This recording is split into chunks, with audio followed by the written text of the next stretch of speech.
예수께서 제자들에게 이르시되 내가 진실로 너희에게 이르노니 부자는 천국에 들어가기가 어려우니라.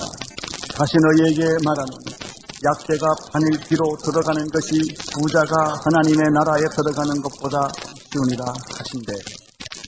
이 말씀은 가만히 보면 예수님께서 아주 강조해서 이 진리를 선포하시는 것을 볼 수 있습니다. 첫째는 23절과 24절의 이 말씀을 두 번이나 반복해서 말씀하십니다. 부자는 천국 가기가 심히 어렵다. 아주 고민스러운 말입니다. 돈 좀 있다고 하는 사람은 천국 가기가 굉장히 어렵다. 24절에 보면 비유를 들어서 어려운 것을 또 반복해서 설명하 얼마나 어려운가. 낙타가 바늘구멍 들어가는 것보다 더 어렵다고. 낙타가 바늘 끼고 들어간다는 것은 하나의 관용구, 소고 같은 것입니다. 어떤 데는 코끼리라는 말을 그 당시에는 썼다고 합니다. 코끼리가 바늘구멍 들어가기 어렵다. 굉장히 불가능한 것, 거의 불가능한 것, 이런 것을 쓸 때 사용하는 비유입니다. 예수님께서 이 진리를 말씀하실 때 또 강조한 것을 찾아볼 수가 있는데, 그것은 23절에서 예수님은 내가 진실로 너희에게 이르노니 라고 하는 표현을 쓰신 것을 볼 수 있습니다. 내가 진실로 너희에게 이르노니라고 하는 표현을 예수님이 특별한 강조하는 질문을 할 때 이 표현을 쓰셨습니다. 그렇다면 문제가 있습니다. 부자는 모두 다 구원받을 수 없고 천국 갈 수 없다는 말인가? 그렇게 어렵다면 하는 우리의 질문이 생깁니다. 이 질문이 왜 우리에게 직접 관계가 있습니까? 모든 사람들이 부자가 되기를 원하기 때문에. 부자가 되는 걸 거부하는 사람은 참 찾기 어렵습니다. 사람들이 모두가 돈을 열심히 벌려고 합니다. 그런데 그 돈을 벌어서 부자가 되면 천국 가기가 어렵다니 이 보통 문제가 아닙니다. 이런 우리의 갈등을 제자들이 똑같이 가졌던 것 같습니다. 그래서 우리가 하고 싶은 질문을 예수님의 제자들이 예수님에게 합니다. 25절. 제자들이 어땠죠? 듣고 뭐라고 그랬습니까? 심히 놀랐다는 걸 보면 충격을 받았던 것 같습니다. 상상 의외의 말씀을 하셨기 때문에 부자는 천국 가기가 얼마나 어려운지 낙타가 바늘구멍 들어가면 차라리 쉽다 하고 표현을 하셨으니까 제자들이 굉장히 놀라가지고 말씀한 겁니다. 심히 놀라 가로되 그런즉 누가 구원을 얻을 수가 있겠습니까? 하는 거예요. 그러면 구원을 얻을 수가 있겠습니까? 오늘 우리는 이렇게 말씀하시는 예수님의 의도를 좀 더 깊이 공부할 필요가 있습니다. 이 말씀을 가만히 묵상을 해보면 첫째, 부자라고 모두가 천국에 들어갈 수 없다는 말씀은 아닙니다. 그 다음 구절에도 그런 예수님의 표현이 있습니다. 사람으로서는 할 수 없으나 하나님으로서는 할 수 있느니라, 이런 말씀을 예수님이 하신 것을 보면 부자라고 다 천국에 못 들어간다 이렇게 말씀하신 것이 아니라는 것입니다. 그러나 부자라고 하는 그 물질의 소유라고 하는 것이 얼마나 우리로 하여금 천국 백성이 되게 하는데, 천국의 삶을 살게 하는데 지장이 있는가 하는 것을 보여주십니다. 왜냐하면은 대부분의 많은 사람들이 이 문제를 깊이 생각하지 않기 때문에. 그러나 이 문제의 내용의 깊은 곳에 들어가면 우리의 신앙을 결정적으로 방해하는 요소가 여기에 있다는 것입니다. 이 물질주의에 있다는 것입니다. 부자란 무엇입니까? 누가 부자입니까? 얼만큼 돈을 가지고 있어야 부자라고 우리가 말합니까? 가짜 부자들이 참 많아요. 오늘 이 시간으로 사업을 정리하면 부도날 사람들이 참 많거든요. 그런데 그 사람이 아주 대외적으로는 재벌이라고 또 말을 해요. 이 사람은 부자입니까? 빚진 부자입니까? 모르겠어요. 누가 부자입니까? 또 알부자들이 있어요. 겉으로는 별 돈이 없는 것 같은데 파보면 돈이 많아요. 베개 속에도 있고 뭐 많아요. 누가 부자냐 그런 얘기예요. 어쨌든 여기는 그냥 부자라 이렇게 되어 있습니다. 그래서 우리가 이걸 좀 해석할 필요가 있습니다. 여기서 부자라고 하는 것은 돈의 유도를 아는 사람, 돈의 가치를 아는 사람이 있습니다. 돈 주고 모든 걸 다 살 수 있어요. 정치력, 권력보다 더 큰 것은 사실 돈의 힘입니다. 이것을 예수님이 인정하셨습니다. 돈은 하나님만큼 아주 능력 있는 재물이다. 이건 마력 있는 것이라고 하는 것을 예수님이 인정하신 구절이 있습니다. 요한복음 6장 24절입니다. 거기에 보면 이런 말씀이 있습니다. 한 사람이 두 주인을 섬기지 못할 것이 혹 이를 미워하며 저를 사랑하거니 혹 이를 중히 여기며 저를 경히 여깁니다. 너희가 하나님과 무엇을? 재물을 겸하여 섬기지 못하는. 이렇게 예수님 말씀하신 의도에는 돈도 하나님이 될 수 있다는 거예요. 돈이 하나님만큼 능력을 이 세상에서 발휘할 수 있다는 얘기예요. 그래서 하나님을 섬기든지 재물을 섬기든지 둘 중에 하나에게 같이는 안 된다. 예수님께서 이렇게 말씀을 하여 주셨습니다. 이 세상에 가장 힘있는 신이 있다면 그것은 재물의 신일 것입니다. 자유경제체제하에서 자본주의의 가장 치명적인 약점이 있다면 바로 이것입니다. 어떤 분은 그런 얘기를 했습니다. 만약에 우리가 통일이 된다면 제일 두려운 것은 돈의 마술, 위력이 먼저 그들을 침범하는 것입니다. 여러분 지금 공산주의 체제가 다 무너지고 있다고 해서 자본주의가 완벽하게 옳다는 뜻은 아닙니다. 자본주의의 이 물질 사상, 물질이 신이 되는, 물질이 만능이라고 하는 이런 자본주의의 치명적인 약점이 있다는 것을 우리는 알아야 합니다. 오늘 우리의 체제를 극복할 수 있는 것은 물질을 극복할 수 있는 신앙, 물질을 초월할 수 있는 그것보다 비교할 수 없는 더 높은 가치가 있다고 하는 이 하나님에 대한 신앙이 없는 한 자본주의는 망하게 되는 것입니다. 물질은 그렇게 위험한 것입니다. 무서운 것입니다. 마가복음 8장 36절 37절에서 예수님은 다음과 같은 말씀을 하셨습니다. 사람이 만일 온 천하를 얻고도 제 목숨을 잃으면 무엇이 유익하리요? 사람이 무엇을 주고 제 목숨을 바꾸겠느냐? 여기서 온 천하란 바로 물질 세계를 본 것이 아니겠습니까? 장사를 해서 창고에 수많은 재물을 쌓아놨다 하더라도 오늘 하나님이 내 생명을 빼앗아가면 이것이 다 무슨 소용이 있느냐 하는 말씀이에요. 그러나 실제로 어떻습니까? 사람들은 물질이 얼마나 놀라운 이 능력을 가지고 있는지 자기의 생명을 다 바꾸어서도 물질을 택하려고 합니다. 사람이 죽어가는데도 돈을 벌어야 되는 것입니다. 이것이 인간이에요. 여러분 인신매매하십시오. 돈이 얼마나 좋으면 한 여자를 그렇게 인격적으로, 육체적으로, 가정적으로 파괴를 시켜도 그 여자를 그렇게 만들어서라도 돈을 가져야 되겠다는 것이 돈의 위력입니다. 이처럼 돈은 무서운 것입니다. 여러분 돈하고 생명하고 바꾸겠느냐 이런 말을 쉽게 합니다만 많은 사람들이 돈과 생명을 바꾸고 있습니다. 모든 그 환경, 그 공해 문제를 일으키는 것도 그렇습니다. 이렇게 하면 나쁜 줄을 알면서도 돈을 벌어야 하기 때문에 사람이 죽고 생명이 죽는 줄 알면서도 그것을 갈등 없이 하는 것입니다. 왜 그렇습니까? 극단적으로 이렇게 사람을 죽여서 돈을 말할 것도 없거니와 그렇게 극단적인 아닌 얘기를 하도록 우리가 일상적으로 우리가 보통 직장 생활에 있어서도 우리의 양심을 팔고 신앙을 팔고 그렇게 해서는 안 되는 줄 알면서도 돈을 벌어야 되기 때문에 그 위치를 가야 하기 때문에 우리는 그런 일들을 서심없이 해버리는 것입니다. 이게 무슨 얘기예요? 돈의 위력이라. 그것을 내가 거부를 못하는 것입니다. 그래서 예수님이 그랬습니다.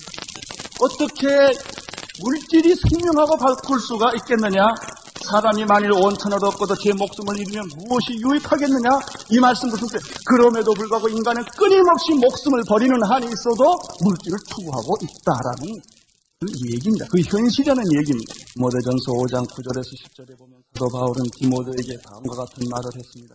화려하는 자들은 시험과 올무와 여러 가지 어리석고 해로운 정욕에 떨어지나니 그 사람으로서 측면과 멸망에 빠지게 하는 것이라. 인간이 해서는 할 수 없는 짓들을 국물에 가죽을 뒤집어 쓰듯이 그들은 서슴없이 이런 일들을 하고 만다는 것입니다.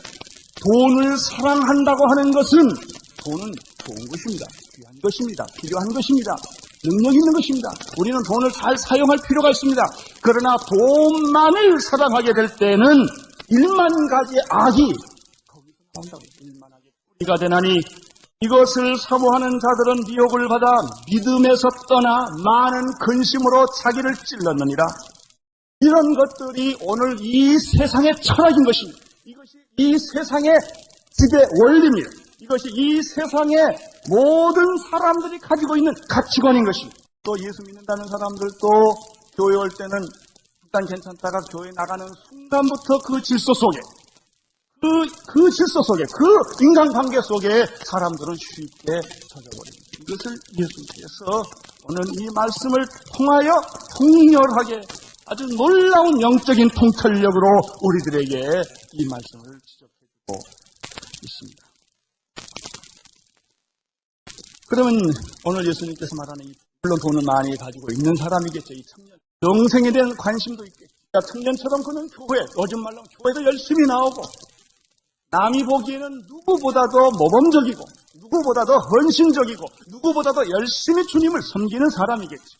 그러나 예수님의 눈에는 통과하지 않습니다.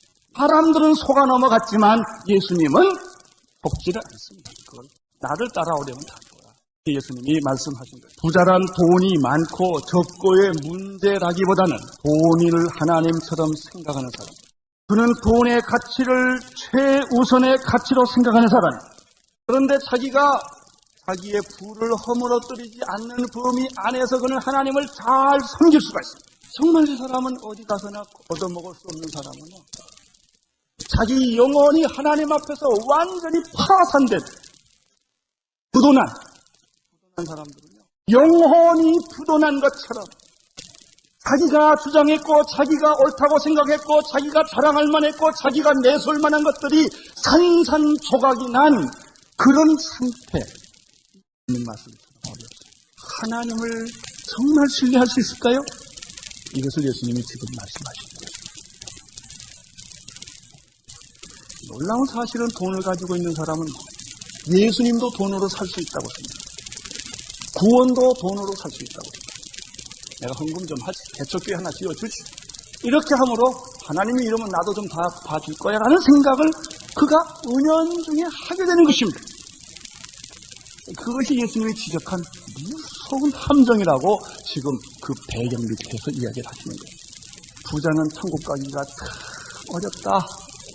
얼마나 어려운가. 낙타가 바늘구멍 들어가는 것보다 어렵다라는 말씀과 마태복음 5장 3절에서 심령이 가난한 자는 복이 있나니 천국이 저희 곳이요라는 말과 연결해서 생각해 볼 수가 있습니다. 심령이 가난한 사람은 천국을 몇십 배, 몇백 대 일의 경쟁을 뚫고 들어가서 거기에 취직을 하고 그 자리에서 높은 위치에 있다고 하는 사람들을 보십시오.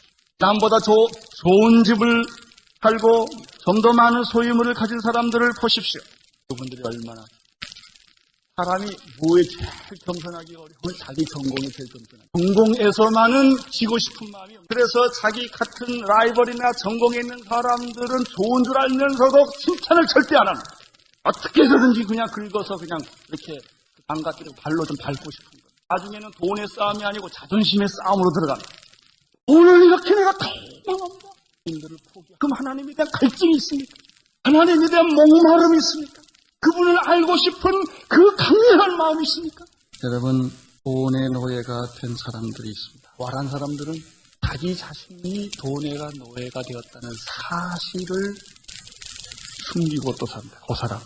실제로는 돈의 노예지만 그렇게 생각하는 게 너무 자존심이 상하니까 그렇지 않는 것처럼 자타가 인정하게 아주 테크니컬하게 그거를 숨기면서 열심히 돈에 목말라는 사람도 있습니다. 교회를 다니고 직분을 가지고 교회를 섬깁니다. 누구보다도 교회를 잘 섬길 수가 있습니다. 어떤 사람은 하나님을 위해서 엄청난 돈을 쓰는 사람도 있습니다. 그러나 문제는 그 돈의 양이 있는 것이 아니라 태도에 있습니다. 자기가 소유한 돈보다 하나님을 더 중요한 가치로 생각하느냐 안 하느냐에 있는 것입니다. 그것은 얼마만큼 내가 돈을 많이 소유했느냐 안 하는 건 중요하지 않습니다. 과부의 엽전 둔입은 부자에게서는 그것은 아무 의미 없는 돈일 것입니다. 돈은 양의 문제가 아니고 태도의 문제. 헌금은 양의 문제가 아니고 태도의 문제입니다.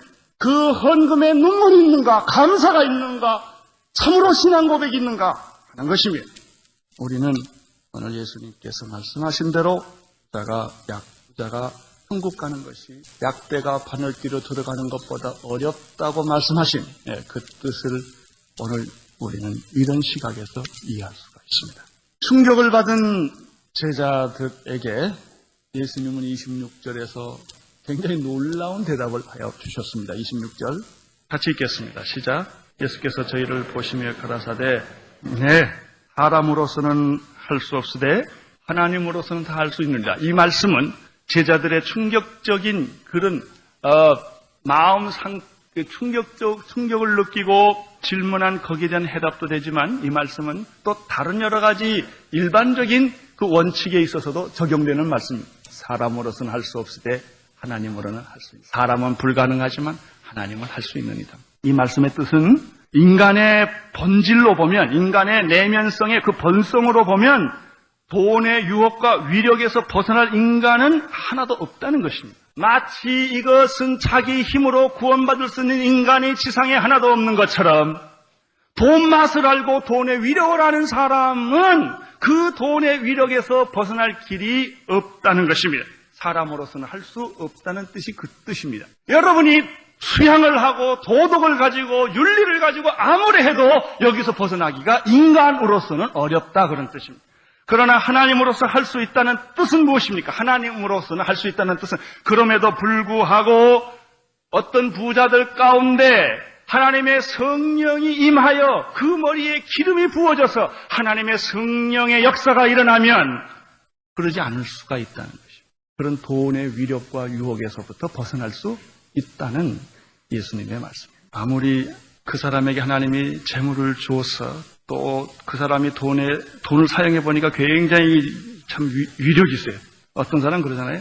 뭐 돈 줄 것도 없어요. 그냥 주머니에서 그냥 빠지락 소리만 내면 사람들이 졸졸졸 따라와요. 그게 돈의 위력이에요. 돈 줄 것도 없어요. 그리고 돈 있는 사람들 말 거역 잘 안 합니다. 그 사람 비우상할까 봐. 잘 눈치 봅니다. 그게 돈의 위력입니다. 그런데 하나님께서 기름을 부으사 재물을 많이 소유했지만 재물보다 하나님을 더 귀히 여기는 사람이 있다 하는 것입니다. 나는 오늘 여러분들이 그런 분이 되기를 바랍니다. 오늘 이렇게 교인들이요, 부자가 되십시오. 그러나 이 예수님의 말씀을 잘 기억하고 부자가 되시기를 바랍니다. 돈을 많이 버셔서 그 성령의 기름을 부어서 그 돈을 지배하고 돈을 신으로 생각하지 말고 하나님을 온전히 숨기면서 그 돈을 잘 하나님을 위해 사용할 수 있게 되기를 나는 바랍니다. 우리가 이 말씀 때문에 일부러 가난해질 필요가 없어요. 열심히 일하셔서 또 하나님 주신 지혜로 돈을 많이 버십시오. 그러나 이 함정에 빠진다면 돈을 안 버는 만 못하다. 돈의 노예가 되지 아니하고 욕심의 터널에서 헤매지 아니하는 사람, 하나님을 경외하고 겸손히 하나님을 내 인생의 주인으로 섬길 수 있는 그런 사람이 있다. 제가 이런 몇몇 사람들을 경험한 일이 있습니다. 물론 완전하다는 얘기는 아닙니다. 지상에 완전한 사람으로. 그러나 참 큰 감동을 준 사람들. 1년 동안 영국의 런던 바이블 칼리지에 공부할 기회가 있었습니다. 그 캠퍼스 그 학교의 정문에 보면은 어떤 잘생긴 사람들의 이렇게 사진이 있어요. 학교의 창설자 같은 그런 사람들이겠죠. 이렇게 보니까 어떤 사람이 아주 참 거룩하게 목사처럼 생긴 사람이 한 분 있어요. 안경을 탁. 그래서 이 사람이 이 학교의 창설자인 줄 알고 이렇게 보니까 랭이라는 사람이 있어요. 그 사람은 학자도 아니고 창설자도 아니고 사업가입니다. 영국에서 아주 열손가락 안에 꼽히는 랭이라는 건설회사, 우리나라 현대건설 같은 그런 건설회사의 회장이었어요. 아주 거룩하고 신실한 크리스천. 그 사람이 이 학교를 지어줍니다. 영국의 복음주의를 막기 위하여 틴데일 하우스, 신학교를 다 지어주고, 그리고 정말 가장 값지게 장학금을 만들어요. 교수들 연구비를 주고 하는 일들을 하는 것을 나중에 알게 됐어요. 제가 그 학교 학생으로 공부하고 있는 그때 아침에 이런 채플이 있었습니다. 교무처장이 나와서 광고라. 우리가 그동안에 학교 도서관을 위해서 몇십만 파운드가 돈이 필요했는데 학교 재정은 없고 기도하고 있었는데 오늘 하나님께서 그 돈을 보내주셨습니다. 그리고 그 수표를 이렇게 또 하나님께 감사하십시다. 그런 얘기를 해요. 그러나 이 사람의 이름을 밝힐 수가 없습니다. 본인의 의사이기 때문에 밝힐 수가 없습니다. 나중에 어떻게 알고 보니까 바로 그 사람이 그 랭 파운데이션에서 온 돈이 되는 겁니다. 이분이 돌아가셨는데 유산이 600몇 파운드밖에 없었다. 하나님을 위해서, 그 영국의 복음을 위해서, 복음주의의 그 일을 위해서 그렇게 귀한 일들을 많이 했다는 것입니다. 제가 알고 있는 또 한 사람, 제 아내에게 3년 동안 몰래 장학금을 준 사람이 하나 있어요. 뉴질랜드 사람이에요. 그래서 그 뉴질랜드에 있는 분이 저희 집에 한번 오시게 됐어요. 허름한 노인네 양반. 이분은 뉴질랜드 큰 이 나무, 이 임업을 하는 하여튼 굉장한 사람 중에 한 분이십니다. 그분은 자기가 사업의 11조를 교회에 놓게 되면 너무 교회가 부담을 많이 가지고 교회도 충성스럽게 섬기고 신학교 이사라서도 충성스럽게 섬기고 그러면서 그가 가지고 있는 사업의 모든 11조는 자기가 쓰면 또 죄를 짓게 되니까 이 사람 줬다 그럼 자기가 선택을 해야 되니까 아메가사같이 이 사람은 자기가 믿는 신실한 사람 하나를 택해. 그러게 이 사람한테 돈을 다 내. 이 사람은 아메고사처럼 뉴질랜드 전역과 미국과 이런 돌아다니면서 돈이 필요한 데를 가만히 찾아요. 찾아가서 몰래 돈을 주고 오는 거예요. 그러면 학교가 하나 캠퍼스가 생겨요. 또 무슨 일이 생겨요. 근데 누가 주는지 몰라요. 이렇게 돈을 쓰는 사람을 제가 본 일이 있습니다. 그러나 그 사람에게서 저는 그 말을 듣지를 못했고 또 그렇게 상상도 못했던 것입니다. 얼마나 귀한 사람들인지 모릅니다. 우리는 뭐 하나 내놓고 하나 내놓고 10개를 광고하고 생색을 내는 것이 바로 우리들입니다. 그러나 이 사람은 그렇게 아무도 모릅니다. 그렇게 일하는 거예요. 얼마나 아름다운지 모릅니다. 성령의 기름 부으심 받은 사람이라고 저는 조용히 그 사람을 이렇게 생각을 해보니까 그런 생각이 듭니다. 부자 중에는 3가지 유형이 있습니다. 첫째는 철저한 돈의 노예로서 구두쇠형이 있습니다. 한 번 들어가면 죽어도 안 나오는 사람. 이 사람은 돈을 어디다 감췄는데 자기가 어디다 감춘지도 몰라요. 이런 정도로 철저하게 베풀 줄 모르는 사람. 가난한 자거나 불쌍한 사람들에서 전혀 냉정한 사람. 철저하게 돈의 우상으로 살아온 그런 패턴의 사람이 있을 수가 있습니다. 또 한 사람은 돈의 위력으로 다른 사람을 소위 조종하는 매니플레이터는 그런 사람. 아주 이 사람은 교활하고 사특한 사람입니다. 이 사람은 돈의 능력을 알기 때문에 겉으로 보면 돈을 잘 씁니다. 이 사람에게도 주고 저 사람에게 주고 이 사람한테 잘해주고 저 사람한테 잘해주고 다 합니다. 그러나 그 사람의 동기는 조종하는 것입니다. 돈을 딱 주고 리모트 컨트롤로 조종하는 거예요. 아주 교활한 사람. 겉으로 보면 돈에 자유로운 것 같습니다. 그러나 실제로는 철저하게 위장된 그런 사람입니다. 3번째는 정말 하나님 앞에 붙잡혀서 하나님이 주신 재물을 잘 관리하고 낭비하지 아니하고 잘 관리하고 아끼고 하나님의 영광을 위하여 오른손이 한 것을 왼손 모르게 이름도 없이 빛도 없이 자기의 영광을 감추고 은밀하게 하나님이 기뻐하시는 일들만 골라서 하는 그런 유형의 사람도 있습니다. 예수님의 이 말씀을 듣고 아마 베드로는 충격을 받아서 굉장히 말하는 걸 좀 잊어버렸을 것 같아요. 그러고 있다가 27절에서 굉장히 유치한 말을 하나 합니다. 27절 읽어보세요. 27절. 이에 베드로가 대답하여 가로되 보소서 우리가 모든 것을 버리고 주를 쫓아 싸우니 그런즉 우리가 무엇을 얻으리. 얼마나 유치한지 몰라요. 부자 청년이 고민하며 떠나는 걸 봤습니다. 그 순간에 베드로는 좀 가난하지만 굉장한 신앙의 우월감에 사로잡혔어요. 그렇지, 나는 안 떠났지. 그런 생각을 갑자기 하게 된 거예요. 주여, 우리는 모든 것을 버리고 주님을 다 이렇게 따르지 않습니까? 내가 얻을 게 뭡니까? 이런 얘기. 우리 베드로 형님은 보면 성령 받기 전까지 굉장히 참 용감하고 유치한 그리고 참 인간적인 그런 분이십니다. 그래서 오직 하면 예수님에게 사탄아라는 말까지 들었겠습니다. 베드로가 베드로 된 것은 오순절날 성령 받고 나서 그 다음부터 이 사람은 아주 새로운 사람으로 변해버리고 예수님은 이러한 베드로의 유치성을 책망하지 아니하시고 그 질문을 통하여 놀라운 말씀을 해 주셨습니다. 28절입니다. 같이 읽겠습니다.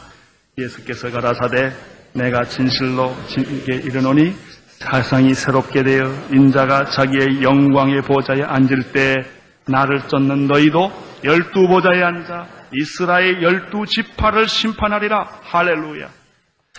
예수님을 위해서 모든 것을 버리고 포기한 사람, 주님을 위해 살기로 결심한 사람에게는 12보좌에 앉게 하여 주시고 이스라엘 12지파를 심판하는 지위에 있게 하여 주시겠다고 약속하여 주셨습니다.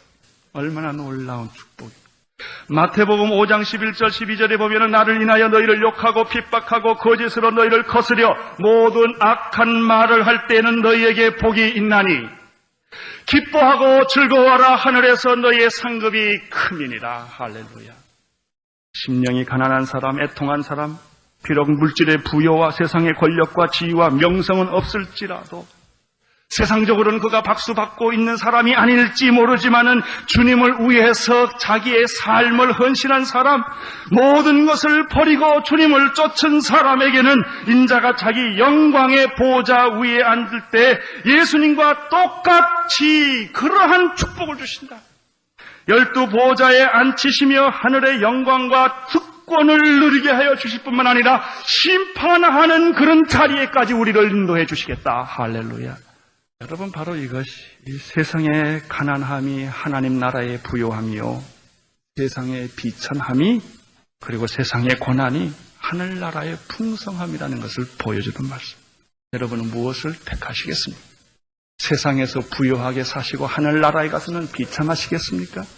세상에서는 비참하고 별 볼 일 없고 참으로 참 어리숙한 사람이다, 쪼다다, 이런 말을 듣고 그렇게 살지라도 그가 하나님을 경외하는 마음으로, 하나님 중심으로, 누가 뭐라고 하든, 친척들이 뭐라고 하든, 아내가 뭐라고 하든, 나는 하나님을 경외하는 사람으로서 진실하게 전도하고 주님을 사랑하고 이웃을 사랑하고 하나님 앞에서 거룩하게 살고 복음을 위해서 핍박을 받을지라도 그것을 기뻐하고 그렇게 살기를 원하십니까?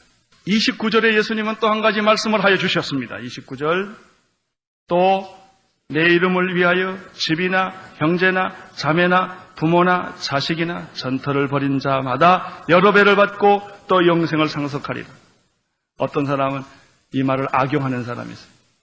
자기가 복음에 헌신했기 때문에 부모한테 편지도 안 하고 전화도 안 하고 말이야. 왜 그러냐? 이 말씀을 보라고. 내가 다 부모를 버렸다고. 그건 잘못된 것입니다. 여기서 말씀하는 뜻은 무엇입니까? 가만 보십시오. 집, 형제, 자매, 부모, 자식, 전터, 이게 뭐예요?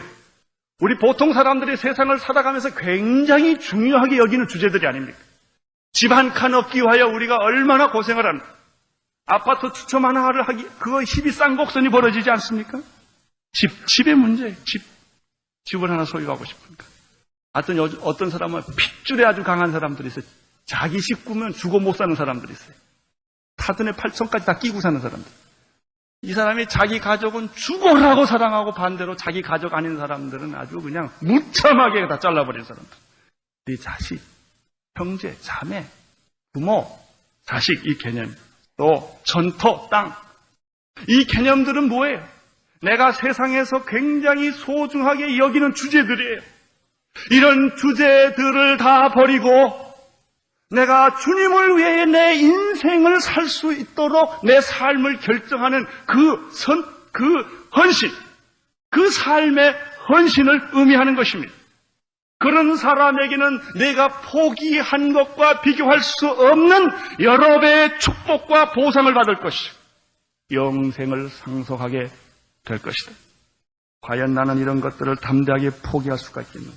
내 삶의 중요한 주제들, 어쩌면 내가 이런 것들을 잘하기 위해서 교회에 나왔는지 몰라요. 하나님 아버지여, 내 자식 보호해 주시고, 내 집 보호해 주시고, 내 직장 보호해 주시고, 내 인생의 길을 보호해 주시옵소서. 그것이 중요해서 지금 하나님 앞에 나와서 기도하고 있는 사람도 있을지 몰라요. 하나님이 중요합니까? 그런 내 삶의 여러 가지 요소들이 중요합니까? 그런 문제. 이게 다른 거예요. 오늘 우리는 주님으로부터 세상의 부요함이 하늘나라의 비참함이요, 세상의 가난함이 하나님 나라의 부요함인 것을 배웠습니다. 주일날 어떤 사람이 교회를 나옵니다. 가정과 직장 생활이 원만합니다. 이웃을 잘 섬깁니다. 가난한 자를 잘 돕고 있습니다. 이 사람이 신앙의 완성을 가진 사람입니까? 이 정도로 모든 것이 다 끝났습니까? 어떤 사람은 교회 와서 성경 공부 열심히 하고 전도도 열심히 하고 헌금도 잘 냅니다. 남보다 시간을 많이 내고 남보다 헌신을 많이 해서 주님을 위해서 열심히 봉사를 합니다. 그렇다고 여러분의 신앙의 헌신이 완성된 것입니까? 그렇게 더 이상 없습니까? 아닙니다. 그것이 완성이 아닙니다. 더 온전한 헌신을 하나님이 원하시는 것이죠. 온전한 헌신. 예를 들면 이런 거예요. 과거에는 주님을 위해서 여러분이 시간을 냈습니다. 과거에는 주님을 위해서 여러분이 헌금도 했습니다. 과거에 여러분이 주님을 위해서 봉사도 했습니다. 주인이 누굽니까? 내 시간이에요. 내 돈이에요. 내 기술이에요. 어떤 사람이 이 재능을 세상에서 쓰면 돈을 많이 벌지만 교회 와서는 무료로 그 재능을 다 제공했습니다. 굉장히 신앙이 좋은 것 같습니다. 그러나 하나님의 기준에는 아닙니다. 온전한 헌신을 하나님이 원하시는 것입니다. 하나님은 여러분의 시간을 원하는 것이 아니고 여러분의 돈을 원하는 것이 아니고 여러분의 재능을 원하는 것이 아닙니다. 여러분의 재능과 하나님이 재능이 없어서 여러분의 재능을 원할까요? 아닙니다. 하나님이 기술이 없어서 여러분의 기술을 원할까요? 아닙니다. 하나님이 여기서 연주를 하시면 여러분의 연주하고 비교가 될까요? 안 됩니다. 하나님이 가난해서 여러분 돈을 원하실까요? 아닙니다. 하나님이 원하는 것은 여러분 자신이에요. 돈이에요. 여러분이 가지고 있는 돈이 탐나서 하나님은 여러분에게 관심 있는 게 아니요. 여러분의 재능과 지위가 탐나서 하나님이 여러분을 원하는 것이 아닙니다. 하나님은 여러분을 사랑하십니다. 하나님은 여러분 한 사람 한 사람을 위해서 십자가에 못 박혀 자기 아들을 죽게 했고 하나님은 여러분을 원하시는 것입니다. 이것이 헌신입니다. 내가 어떤 한 여자를 사랑했다고 합시다. 그런데 그 여자가 굉장히 재벌집 딸이라고 생각해 봅시다. 근데 그 여자가 굉장히 미모가 있다고 생각합시다. 그것뿐만 아니라 굉장히 미모가 있을 뻔한 또 굉장히 그 여자가 또 재주도 좋아요. 피아노도 잘 치고 뭣도 잘하고 다 잘한다고 합시다. 왜 결혼했습니까?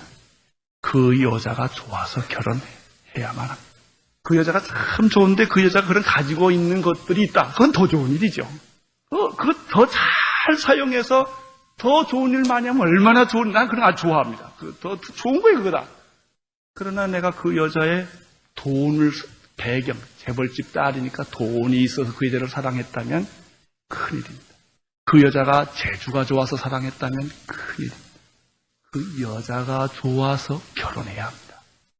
하나님은 여러분의 재주를 욕심내시는 분이 아닙니다. 하나님은 여러분을 욕심냅니다. 이렇게 되면, 이렇게 헌신한 사람은 어떻게 됩니까? 이제 거꾸로 돼요. 하나님, 내가 이 시간을 이렇게 써도 될까요? 옛날은 내가 주님께 이 시간을 드릴까요? 그랬어요? 근데 이제는 달라져요. 주님, 내가 오늘 이 시간을 저기에 써도 괜찮겠습니까? 얼마나 다릅습니까? 주님께서 나에게 돈을 이렇게 맡겨주셨는데 이 돈을 여기다 써도 괜찮습니까?